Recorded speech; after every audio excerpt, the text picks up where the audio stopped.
کائنات صلی اللہ علیہ وسلم کی شکل میں کامیابی کا رستہ دکھایا۔ میں سب سے پہلے شکریہ ادا کرتا ہوں اپنے معزز مہمانوں کا جو پورے پاکستان سے آج فیصل آباد میں اکٹھے ہوئے ہیں۔ خاص طور پر میں chairman Pakistan international human rights movement Pakistan Rana Ghulam نبی صاحب کا اور ایمبیسیڈر فار پاکستان رانا مدثر لنگا صاحب کا، فیصل آباد ڈویژن کے صدر نوابزادہ نواب نثار علی خان صاحب کا اور صدر کمالیہ اسامہ قادری صاحب کا، اور تمام معززین کا شکریہ ادا کرتا ہوں کہ جنہوں نے اس پروگرام میں آ کر میری اور میرے ساتھیوں کی عزت افزائی کی۔ میں آج چاہتا تو یہ تھا کہ آج اس موضوع پہ بات کریں کہ دنیا میں مسلمان ناکام کیوں ہیں، اور مسلمان دنیا کی تیسری سب سے بڑی قوت اور 2.25 ارب سے زیادہ ہونے کے باوجود آج ہم دنیا میں دھتکارے کیوں جاتے ہیں۔ لیکن مجھ سے پہلے میری سسٹر نے علی نے بات کی نبی کریم صلی اللہ علیہ وسلم کے بارے میں اور نبی کریم صلی اللہ علیہ وسلم کی زندگی کے بارے میں، کہ اسلام میں حقوق اور انسانی حقوق کے بارے میں بات کی۔ اس سے پہلے میں ایک واقعہ یاد کرانا چاہتا ہوں، کیونکہ آج خواتین کا پروگرام ہے اور یہاں پہ بہت زیادہ تعداد میں خواتین بیٹھی ہیں، میری مائیں بہنیں بیٹیاں بیٹھی ہیں۔ اسلام کی سب سے پہلی شہید کا نام سمیہ تھا۔ اسلام کی جو سب سے پہلی شہید ہیں وہ ایک عورت ہیں جن کا نام سمیہ تھا۔ اللہ ان کو ان کے درجات میں بلندی عطا فرمائے۔ اور اسلام خواتین کو برابری کے حقوق دیتا ہے۔ نبی کریم صلی اللہ علیہ وسلم اور اسلام نے عورت کو وہ مقام دیا ہے جو اس سے پہلے معاشرے میں عورت کو مقام نہیں تھا۔ اور اس کے ساتھ ساتھ میں آپ تمام معززین کو، آپ اس فیصل آباد کے ان 3.25 کروڑ لوگوں کی آبادی میں سے، تقریباً 3.5 کروڑ سے زیادہ فیصل آباد کی آبادی ہے، آپ وہ چند لوگ ہو جن لوگوں کو اللہ نے منتخب کیا ہے کہ آپ اس محفل میں آ سکیں اور آپ ان لوگوں کی آواز بن سکیں جن لوگوں کی آواز شاید دنیا میں نہیں سنی جاتی۔ ایک دفعہ نبی کریم صلی اللہ علیہ وسلم فرماتے ہیں کہ اللہ تعالیٰ روز قیامت والے دن ایک شخص سے کہے گا کہ میں بھوکا تھا، تو نے مجھے کھانا نہیں کھلایا۔ وہ شخص پریشان ہو جائے گا کہ یا اللہ، آپ تو کبھی میرے پاس آئے نہیں، آپ کو تو کبھی بھوک لگتی نہیں، تو میں آپ کو کھانا کیسے کھلاتا؟ اللہ فرمائیں گے کہ اے اللہ کے بندے، تمہارے پاس فلاں وقت میں فلاں ایک شخص بھوک کی حالت میں آیا تھا، تو نے اسے کھانا نہیں کھلایا۔ اگر تو وہ کھانا اسے کھلا دیتا تو سمجھتا کہ تو نے وہ مجھ پہ احسان کیا۔ پھر اسی طرح اللہ تعالیٰ ایک شخص کو فرمائیں گے کہ اے شخص، میں تمہارے پاس پیاسا آیا تھا، تم نے میری پیاس نہیں بجھائی، میں اس وقت اگر تم میری پیاس بجھا جاتے تو آج میں تمہاری پیاس بجھا دیتا۔ تو اس کا مطلب یہ ہے کہ ہم اللہ تعالیٰ کی مخلوق پر، جب اللہ تعالیٰ کے لوگوں پر احسان کرتے ہیں تو ہم وہ اللہ کی ذات پر احسان کرتے ہیں۔ نبی کائنات صلی اللہ علیہ وسلم کی حدیث شریف ہے کہ آپ کبھی بھی دنیا میں کسی مسلمان کی یا کسی مظلوم کی مدد کرتے ہو، اس کے دکھ میں، اس کی تکلیف میں آپ ان کی مدد کرتے ہو، تو روز قیامت والے دن آپ کے کھاتے میں ایک نیکی بڑھا دی جائے گی۔ تو اسی طرح یہاں پہ جتنے بھی بچے بیٹھے ہیں، جتنی بھی بہنیں بیٹھی ہیں، جتنی بھی مائیں بیٹھے ہیں، میں آپ کو ایک بات بتا دوں کہ اللہ تعالیٰ کی یہ خاصیت ہے کہ اللہ تعالیٰ نے فرش پہ سوئے ہوئے فقیر اور بادشاہ کے محل میں سوئے ہوئے ایک بادشاہ کو خواب اور خیال سوچنے کی سوچ ایک جیسی دی ہے۔ اگر آج آپ تہیہ کر لیں گی کہ آپ میں سے کئی عبدالستار ایزی جیسی شخصیات بنیں گی، آپ پاکستان میں غریبوں اور مستحق لوگوں کی مدد کریں گی، آپ اپنے محلے میں خیر خواہ بن جائیں گی، اپنے علاقے میں، اپنی گلیوں میں خیر خواہ بن جائیں گی ایک دوسرے کے لیے، میرا یہ وعدہ ہے کہ روز قیامت والے دن ہم انہی نیکیوں کے ذریعے اللہ تعالیٰ سے اپنی بخشش کے ذرائع ضرور حاصل کر سکیں گے۔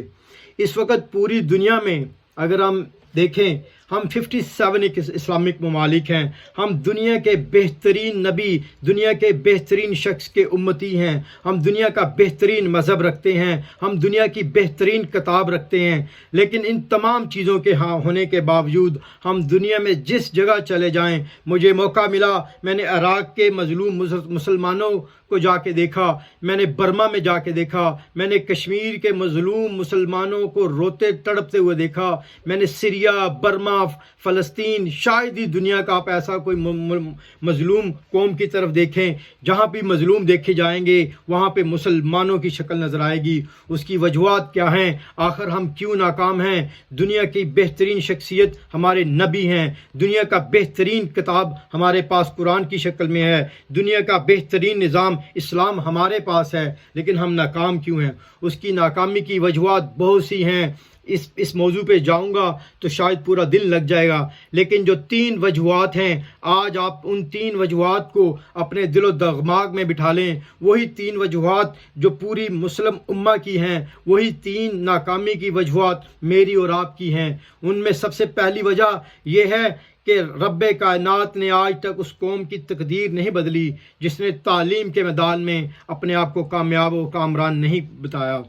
نبی کریم صلی اللہ علیہ وسلم جب پڑھے لکھے قیدیوں کو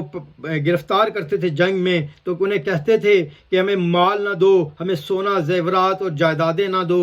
آپ ہمارے صحابہ کو، آپ مسلمانوں کو تعلیم دے دیں تو ہم آپ کو آزاد کر دیتے ہیں۔ تو یہ سب سے پہلا ہے، اور اسی طرح قرآن کی جو آیت سب سے پہلی آتی ہے اس میں بھی یہی ذکر ہے، اقرا باسم ربک الذی، اپنے رب کے نام سے پڑھ۔ تو ہمیں پڑھائی کی طرف توجہ دینی چاہیے، ہمیں اپنی بیٹیوں، اپنے خاندان کے بچوں، ہمیں غریب یتیم لوگوں کو تعلیم کا راستہ دکھانا چاہیے۔ دوسرا، مسلمانوں کے لیے ناکامی کی سب سے بڑی وجہ وہ یہ ہے کہ ہم ریسرچ کے مقابلے میں، ہم تشعور، ہم ریسرچ حاصل کرنے میں، جس میں بھی میں ایک حدیث شریف فرماؤں گا نبی کریم صلی اللہ علیہ وسلم کی، کہ تعلیم حاصل کرو چاہے تمہیں چین ہی کی طرف جانا پڑے، کیونکہ چین اس وقت ترقی کے زاویے طے کر چکا تھا، چین اس وقت کامیاب تھا۔ تو انہیں کہا کہ ہمیں ریسرچ کی ضرورت ہے، ہمیں نئے علوم کی ضرورت ہے، ہمیں نئے دین کی ضرورت ہے، اور تیسرا اور آخری، ہمیں اپنے آپ کو جنگی لحاظ سے مضبوط کرنا پڑے گا۔ میں آپ سے یہ نہیں کہتا کہ آپ جنگ کے لیے کلاشنکوف لے لیں، آپ ہتھیار لے لیں، آپ جنگ کے لیے اپنے آپ کو تیار رکھیں۔ جنگ یہ نہیں کہ میری مائیں، میری بہنیں، میری بیٹوں نے میدان جنگ میں جنگ کرنی ہے۔ جنگ یہ ہے کہ آپ نے برائی کے خلاف جنگ کرنی ہے، آپ نے ہر اس غلط فیصلے کے خلاف جنگ کرنی ہے۔ جس طرح میدان کربلا میں امام حسین نے صرف اپنی ایک ووٹ کے لیے جنگ کی، انہوں نے یہ فیصلہ کر دیا کہ میں کسی ایسے شخص کو اپنی ووٹ میں امانت دار نہیں رکھ سکتا جو اس کے اہل نہیں ہے، میں اپنی ووٹ کسی ایسے شخص کو نہیں دے سکتا جو خاندانی سیاست کو عروج دے رہا ہے۔ اگر آپ اس کا جہاد شروع کر لیں، اپنے ارد گرد آنے والی برائیوں کے خلاف جہاد شروع کر لیں، میرا یہ وعدہ ہے کہ ہم روز قیامت والے دن سرخرو قوموں میں ضرور کھڑے ہوں گے۔ اللہ تعالیٰ فرماتے ہیں کہ میں قوموں کو عذاب نہیں دوں گا دنیا میں روز قیامت والے دن۔ آج اسلام کے آنے کے بعد اجتماعی جو قوموں پر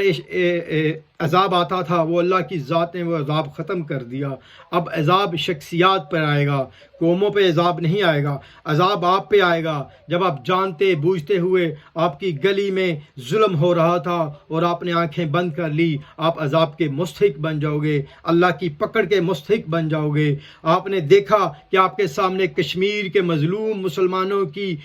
روتی سکھتی آوازیں اخبار کے ذریعے، میڈیا کے ذریعے آتی تھی، اور آپ نے کیا کیا؟ آپ نے یہ سنا کہ برما میں 6 7 8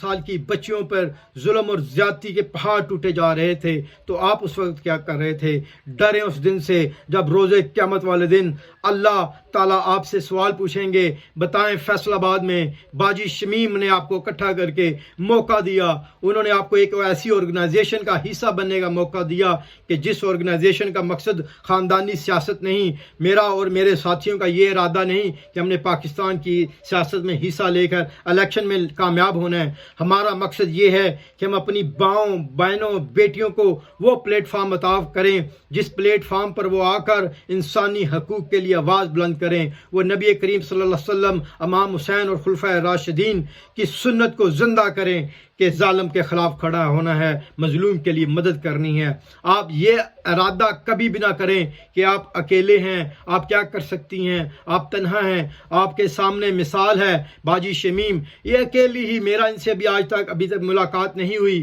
میری اپنی چیئرمین رانا غلام نبی صاحب سے ملاقات نہیں ہوئی، میری فیصل آباد ڈویژن میں سے صرف رانا نثار صاحب اور مدثر لنگا صاحب سے ملاقات ہوئی ہے، لیکن اللہ تعالیٰ نے ان لوگوں کو چن لیا ہے ان لوگوں کے لیے کہ یہ اپنے مظلوم لوگوں کی مدد کر سکیں۔ میں اس پلیٹ فارم پر آپ تمام خواتین کو جو اس مجمع میں سن رہی ہیں، میری بہنیں سن رہی ہیں، وہ اسٹوڈنٹ سن رہے ہیں جو اپنی زندگی کا خواب دیکھنا چاہتے ہیں، اس دن کو یاد رکھیں۔ آئیں میں آپ کو ایک خواب دیکھے جاتا ہوں، اس خواب کی تعبیر آپ کے ہاتھ میں ہے۔ روز قیامت والے دن وہ کیسا نظارہ ہوگا کہ اللہ تعالیٰ حکم دیں گے جو بندہ نمازی ہے وہ جنت کی طرف چلا جائے، جس بندے نے اللہ کے روزے رکھے وہ جنت کی طرف چلا جائے، لیکن بعد میں ایک اعلان ہوگا کہ وہ ہر شخص جنت کی طرف بھی چلا جائے جس نے نبی کائنات صلی اللہ علیہ وسلم کی سنت پر عمل کرتے ہوئے مظلوموں کی مدد کی، جنہوں نے مظلوموں کے لیے آواز بلند کی۔ اس سٹیج کو، اس پلیٹ فارم کو میں آپ تمام کے لیے اوپن کرتا ہوں، آپ تمام میرے لیے قابل احترام ہیں۔ یہ نہ ہو گفتن شگستن اور برخاستن ہم اکٹھے ہوئے، ہم نے محفل کی اور اس کے بعد ختم ہو گئے۔ آج اس میری تقریر جب ختم ہو، میں ٹیلی فون پر لائیو بیٹھا ہوں، میرے چیئرمین، میرے ایمبیسڈر فیصل آباد ڈویژن کے صدر اور میری خواتین ونگ کی صدر پنجاب کی میں نے مبارکباد پیش کرتا ہوں۔ رانا غلام نبی صاحب نے، رانا مدثر صاحب نے اور رانا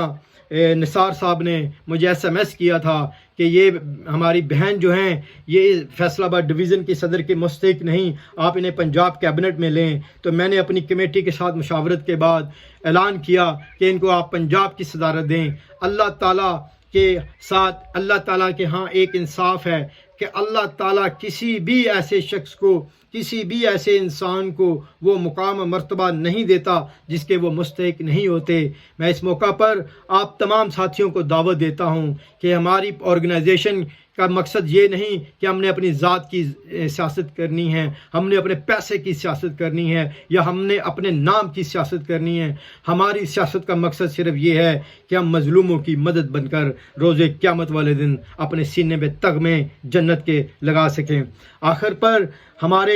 آرگنائزیشن کے بارے میں بہت سی باتیں کی گئی ہیں، یہاں پر میں ایک بات کہوں گا۔ پاکستان میں پچھلے 70 سال سے، میں کوئی سیاسی بات نہیں کروں گا، یہاں پہ بہت سے لوگ ہوں گے جن کے مختلف سیاسی آرگنائزیشنز کے ساتھ رابطے ہوں گے، جو مختلف سیاسی آرگنائزیشن میں عہدیدار رہے ہوں گے،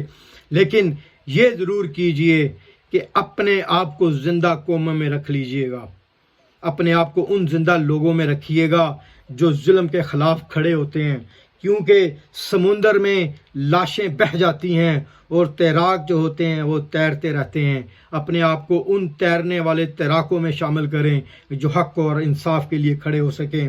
آخری بات، ایک دفعہ اسلام آباد میں مجھے لیکچر کا موقع دیا گیا تو وہاں پر مجھ سے سوال کیا گیا کہ دنیا میں سب سے زیادہ خوبصورت چیز کون سی ہے، سب سے زیادہ خوبصورت جگہ کون سی ہے؟ تو میں نے انہیں بتایا کہ دنیا میں سب سے خوبصورت اور سب سے مہنگی جگہ جس میں سب سے زیادہ علم اور نالج پڑا ہے